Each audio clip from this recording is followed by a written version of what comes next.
when I talk to people about doing the future authoring program, they often put it off. And it's not surprising because it's hard. But it's more than that. They think, well, I don't know how to write. I'm going to do a bad job.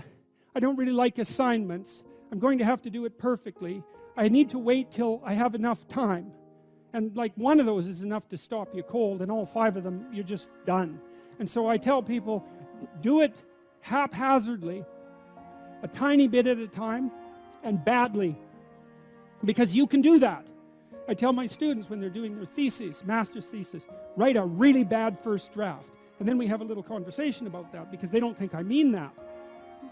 Because it sounds like a cliche in some sense. It's not a cliche.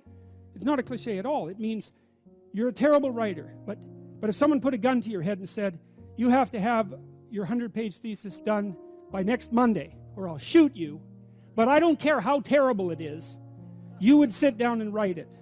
And the thing is, then you have it, right? Then you have something, and then you can fix it. You can iterate and fix it. That bad first draft, that's the most valuable thing. And so that's what you need. You need a bad first draft of yourself.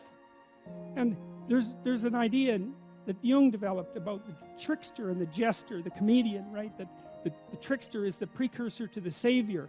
That's one of the things I learned from Jung that was just, it's so unlikely. You'd never think that. It's so amazing that might be the case. But the satirical and the ironic and the troublemaker, the comedian, the fool is the precursor to the saviour. Why? Because you're a fool when you start something new. And so if you're not willing to be a fool, then you'll never start anything new. And if you never start anything new, then you won't develop. And so the willingness to be a fool is the precursor to transformation. And that's the same as humility. And so if you're going to write your destiny, you can do a bad first job. You're going to get smarter as you move forward.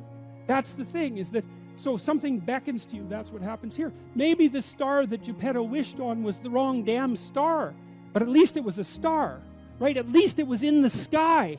At least it moved him forward.